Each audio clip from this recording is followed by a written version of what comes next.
Hey, everybody. Steve and I have over 20 years of experience as therapists and a whole lot longer than that as addicts in long-term successful recovery. We know better than anyone what works and what doesn't to break out of porn and sex addiction, to heal betrayal trauma, and to reclaim your relationship. And we've gone ahead and poured all of our personal and professional recovery and healing experience into a first-of-its-kind program for addicts, spouses, and couples.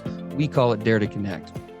At least 4 times every week, we engage with you in real time, in the trenches, giving you the knowledge and tools to take back your life and relationship.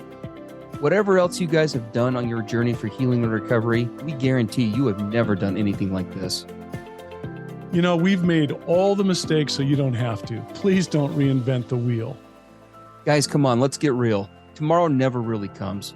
Don't wait one more day to change. Claim your free 2-week trial today at daretoconnectnow.com.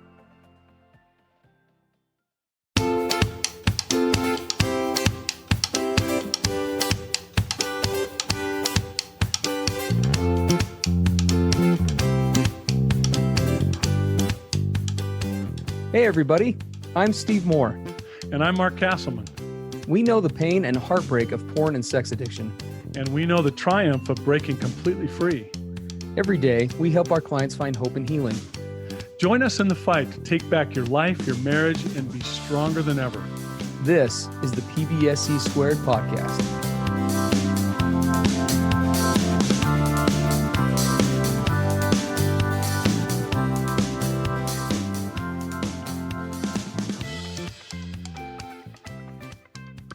Hey, everybody, Mark and Steve on the PBSE podcast. This is episode 152.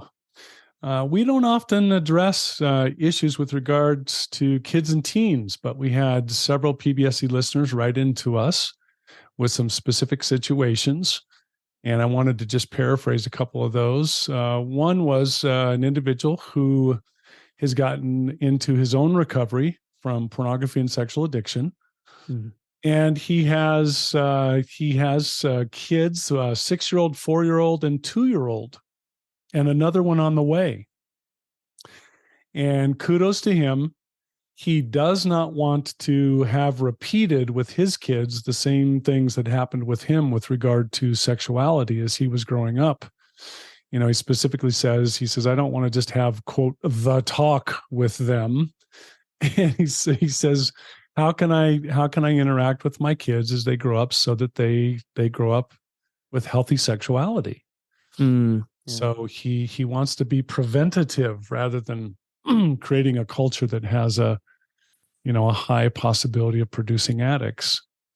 So he wrote into us about that with these little kids, and then another individual wrote in who's a couple dealing with the husband has had a porn problem for 21 years of their 26-year marriage. It's recently come out. He's gotten into recovery and seeking resources. And he also wanted to be honest with his 16-year-old son about his struggles. And lo and behold, when he was, his 16-year-old son said that he himself has had a porn problem since he was 12. And now they're saying, how do we handle this? How do we do it the right way? Yeah. So both of those inquiries came in recently. Yeah, this is kind of an interesting topic. This is, as Mark said, this is, we're coming up on 3 years of this podcast. We're 4 weeks shy of our 3-year mark. And we haven't really addressed this topic to my knowledge here. And so it is kind of a good opportunity to be able to tackle that. And it is a huge issue. Make no mistake about it. Mark and I, we do not specialize. We're going to own the fact right out the gate, guys. We do not specialize in the treatment of children and minors. Okay. Both of us have worked with them in the past, but it is not our forte by any means. But we, just by the nature of what we do, we work with couples and families all the time who are dealing with these very issues, and definitely can speak to some good resources and at least the approach from a parental perspective of how you can start looking at this. Because, as I talk to parents, and Mark, I'm sure you're in the same boat. This is one of the most difficult subjects, I think, for parents to broach with their kids. And it's been that way, it seems, since the beginning of time. Yeah, it's always been an awkward topic, I think, when it comes to parents having discussions with their kids around sexuality for a variety of reasons that we're going to talk about. But unfortunately, we live in a world where as everybody knows, is just becoming more sexualized by the minute. And, when we talk about, really scary stuff, especially involving kids, the average age of exposure for somebody to pornography just gets ever younger. That statistic keeps changing. If you look at the studies out there right now, conservatively speaking, that those or on the low side, that average age of exposure is somewhere around the age of 6, with even conservative estimates being around the age of 11, kind of on the more generous end. And I mean, we as parents very much live just in a completely different world from the last generation. Yeah, and we have it's fairly common among clients that Steve, you and I deal with, where they were exposed at, for example, age 5. Absolutely, Quite a few clients absolutely. where that was the case. Yeah. Yeah, it's a tragic set of circumstances, and for sake of time, we aren't going to get into all of the devastating things that can do to a developing brain, because it does cause a whole bunch of rewiring on a deeper level. Like, the sum and total of it is that the earlier on exposure or addiction sets in, the more potent the addiction and the more difficult it is to overcome, Mm-hmm. just across the board. Exactly. And so that's probably the best way to summarize that. So, in our brief time here, we're going to try and tackle this quickly. As always, our time on these podcasts is limited, which is why we've made this amazing program, Mark and I. Dare to Connect. If you haven't tried it out, guys, we would lovingly invite you to please come and do so. We tackle topics like this in depth and at an interactive level with addict spouses and couples 3 times a week on Mondays, Wednesdays, and Fridays, as well as with now added 90-minute support groups for addicts and spouses on the weekends. It is a one-of-kind, one-stop shop recovery program, unlike anything you've frankly ever seen. And we're growing by leaps and bounds. We'd love to have you guys come try that out. You can find more information about that at daretoconnectnow.com. We do have a 2-week free trial going on with that. And the price on the program will be going up at the first of the year. More on that later, but would love to have you come join us and lock in the current rate for that. But if we do dive into this briefly here, really what we're talking about, right? And I'm excited to hear Mark's take on kind of jumping into this. Is we really need to flip the script on the way that this sex education in the home happens. I mean, because the old way of doing it, frankly, let's be honest, it never really worked, but now it's really not working. And so there is a huge shift here that needs to happen, and we're going to kind of get you an intro to that today. Well, and the great challenge with the how do we interact with our kids on the topic of sexuality. One of the great challenges that it seems like our options are these exaggerated extremes. At one exaggerated extreme can be this very rigid, religious approach, which creates all kinds of issues by itself. Of course, a big giant shame factor, which is a powerful component to creating addiction. Yeah. So there's that whole religious end of things. And and please don't misunderstand us. We're not saying that all religious approaches to this issue are wrong or harmful or whatever. We're just saying there can be some big extremes out there. I was raised in a home where a very rigid, shaming, puritanical religious approach was a big part of fueling my addiction. And so there's that extreme. And then you jump to the other extreme that we're faced with today, which is the culture, this highly sexualized culture, which basically says anything goes, it's all good, right? And this very open, free-flowing, spontaneous approach. And there are some really big extremes on that side. Yeah. And it can feel like you're caught in a vice grip between those two extremes. So where do we find the balance?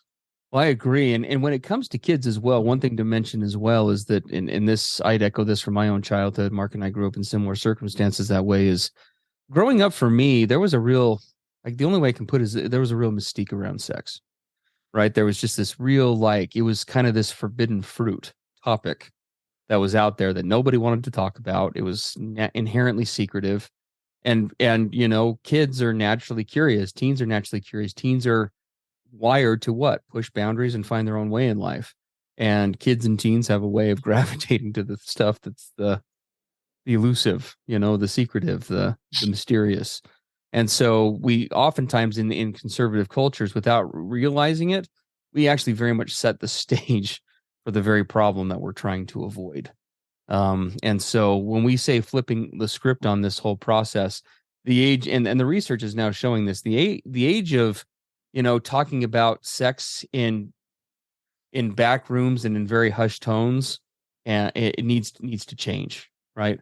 In Mark and I's first book, The Pornography Paradox, I remember one of the chapters that I wrote was titled, "Because Something is Sacred Doesn't Need to Also Be Secret." And there is a big difference between those two. I think many of the clients that I work with have kind of confused those two topics. Something can be a serious topic while still being open. And that is what the research is showing. If we're going to inoculate kids and younger generations against the issues that, many of us are currently facing in part from our upbringing, then there are definitely some things that need to change. And the first one is that we need to go from either having an isolated sex talk, if it happened at all, right? That this one time sort of monolithic event that is really bizarre and out there, to that needs to become an ongoing conversation that starts very early on. If you go back to those numbers that I quoted, that 6 to 11 range is the first age of exposure. Even if we're being generous, that means that if you are talking to your kids about sex at 13, you are at least 2 years too late. Yeah, actually more like, 6 or 7 or 8 years too Agreed. late. Yep. And so this needs to be happening very early in an age appropriate way. And sex needs to go from becoming like a one-time discussion to an ongoing conversation. Well, and it needs to go from always the thing about, as I grew up, and I still see this today. You can see in a lot of families, whenever the topic goes to sex, there is a palpable shift. Oh my gosh. A palpable shift in suddenly people's faces change and the mood changes and the tone changes. And it's like, oh my gosh, right? Yes. And we've got to work on changing that. I like to say, and I know, Steve, you believe this too, if kids are going to have a healthy view of their own sexuality, it's got to start with the parents. Absolutely. How do we as parents feel about all of this? How comfortable or uncomfortable are we talking about the human body and body parts and, right, the exchanges that happen with all of the different human interactions? Have we addressed our own baggage and our own issues so that we can be very comfortable and natural and healthy, right? This is not a taboo topic. This is not something to be talked about in hushed tones, nor, shouted from the rooftops as you parade yourself naked down Main Street. It's neither of those things. It's a beautiful part of humanity. It's a marvelous part of what we're made, how we're made, and how we're designed. And we need to get to the place where we can start making it that normal and natural and healthy and beautiful in our homes. But as parents, we've got to do some adjustments to our own mindsets about this and confront our own baggage in order for this to really work. Absolutely, because it does bleed down from the top. Kids are emotional sponges. They learn, if you will, norms on many topics from you. And even if you're not intending to, they are looking to you for the cues on different things, including, how a subject like this is approached. I'll use my story as a key example. My dad was a CFO of a company, very high powered kind of individual. He was a leader in the community, held a position within our ecclesiastical faith group. I'd heard my dad have really intense debates and discussions with business partners and things on the phone before. And I remember the day he sat me down to have the sex talk. First, he took me into my parents' bedroom, which you only went back there kind of unless you didn't go back there unless you were like in trouble. That sort of wasn't a place you went very often. And because that was kind of off limits to begin with. So we're already in kind of this weird setting. And I remember he sat me down. My dad is an amazing dad. And I remember him distinctly sharing the right things. Right? He said the right stuff, but what I remember 10 times more vividly? He looked like he wanted to be anywhere but there. He was so awkward and so uncomfortable and so couldn't keep eye contact. And I just remember thinking at the end of the conversation, I just remember him putting his hand on my shoulder and saying, if you have any questions about this stuff, I hope you'll come to me and we can talk about it. And the only thing I remember thinking is, there is no way on God's green earth I am ever discussing this with you again, because I have Right. never seen you so uncomfortable. And even though he didn't intend to, that was part of what helped to make up this shame-based framework around sex. Is right at this early age, it's like, whoa, this is a weird topic, you know? And that was on the back of the maturation night in 6th grade, where they showed us a bunch of biological charts on the screen, threw a stick of deodorant at us, and sent us home, you know? And that was the sum of the sex talks See, in in public education. both of those scenarios, it was something was off, something was wrong. It's This so is different. weird. This is treated different. And if there was one thing that we could give to all of you parents or future Oh, parents is please, please, please get to the place where you bring yourself to your own sexual healthiness, where you can just make this a normal, natural, beautiful part of daily family life, yes. the natural part of conversation. When things come up about body parts or what this kid heard at school or what somebody saw online or whatever it is, you just make it very normal and natural. The thing that, if I was to give one rule, and I know Steve, you feel this way too, at all costs, and I mean at all costs, you must do whatever you have to keep shame out of this equation. Mm, Do not link sexuality and shame. If you do so, then this is where we start to set kids up for absolutely. future dysfunction. I'll tell you what happened to me as a little kid. My mother, unfortunately, experienced a lot of sexual abuse as she was growing up. And so she had an enormous amount of shame around it. And I remember as a little kid watching television, and of course, in commercials or programs, you'll have women who are, wearing low cut attire. And so there's cleavage showing. And my mother would literally freak out. Mm, She would see the woman, with the cleavage, and she would just start shouting and calling the woman, a whore. And here I'm, 4 or 5 years old. What message do you think that's sending me? It's like, oh, wow, there's something really, really crucially important about this part of a woman's body. And what is said to me is, Mark, you need to pay attention, right? You need to be on mm, the lookout because there's something really bad or wrong. Or so it set me up. It set me up, and yeah. I can tell you to this day, one of the parts of my recovery that I have to keep a close eye on is this obsession with breasts.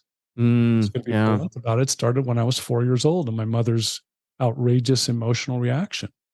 Mm. It's great insight. No, it's so true. And hopefully you guys are relating to some of these examples that we're giving, probably more than you want to admit, I'd imagine, for many, many listening. Um, we really do have to change things. You know, I looked at my sister. My sister is actually she knows about my history, and she's married. She has 3 young kids. We were talking about this not too long ago, and she is really just kind of done an amazing job with how she's shifted this conversation, knowing my background and what I do. And we've had conversations and things.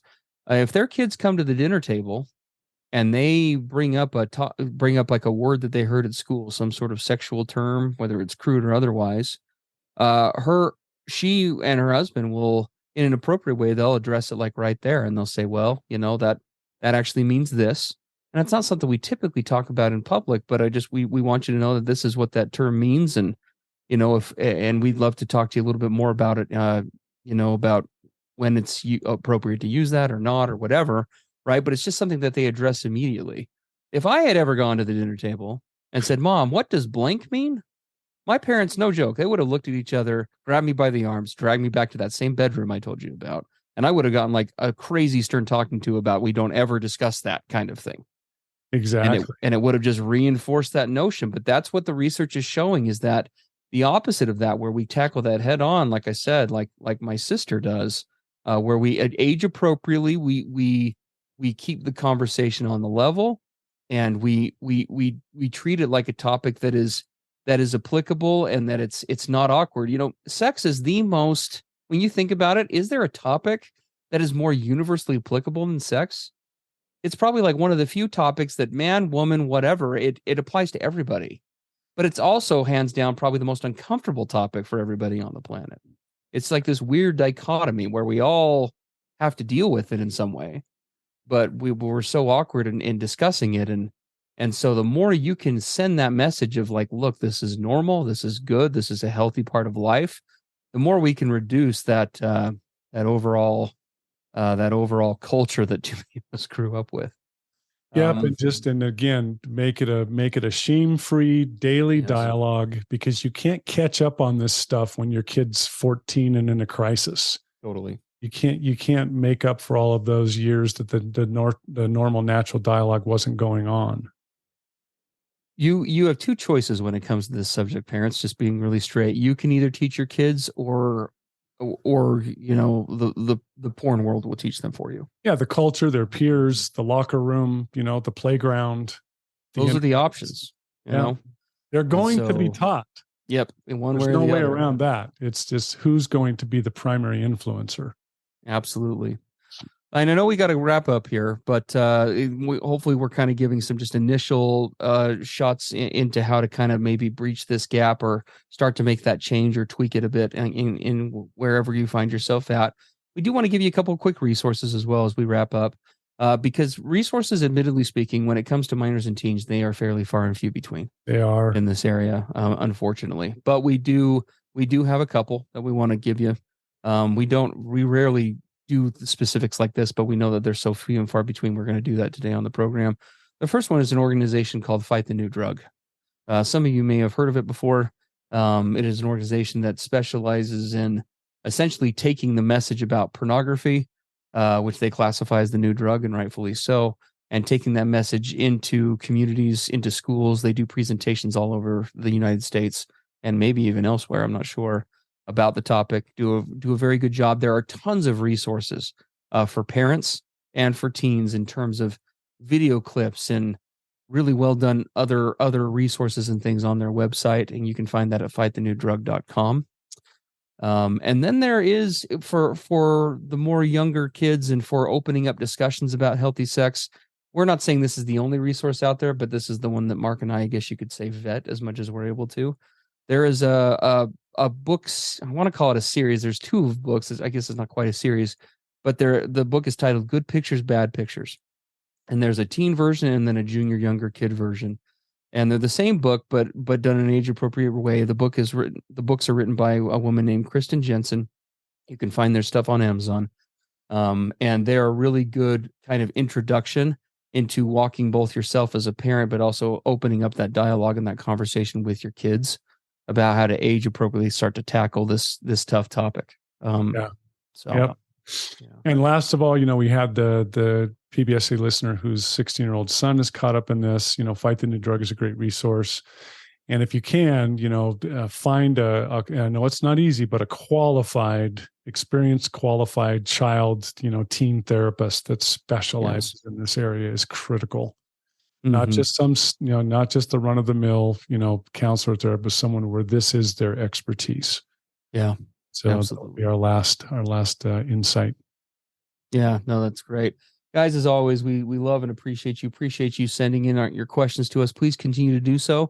You can send in questions if you would like those answered. I'll be briefly on the podcast at pbsepodcast.com. There's a contact form down at the bottom there.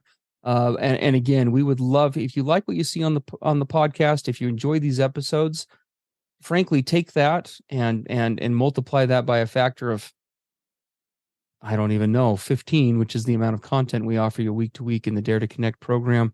We would love to have you and your either addict or partner spouse come join us in the fight for breaking free of this thing and really being done with this mess in your life. We've been there. We know how it works. We've done it all the wrong ways. You don't have to do it the wrong way. Don't reinvent the wheel. Come join us at Dare to Connect. You can find more info at daretoconnectnow.com. And with that, guys, have a great rest of your week. Yep. We'll see you next time. All right. Bye-bye. Everything expressed on the PBSE podcast are the opinions of the hosts and the participants and is for informational and educational purposes only. This podcast should not be considered mental health therapy or as a substitute thereof. It is strongly recommended that you seek out the clinical guidance of an individual qualified mental health professional. If you're experiencing thoughts of suicide, self-harm, or a desire to harm others, please dial 911 or go to your nearest emergency room.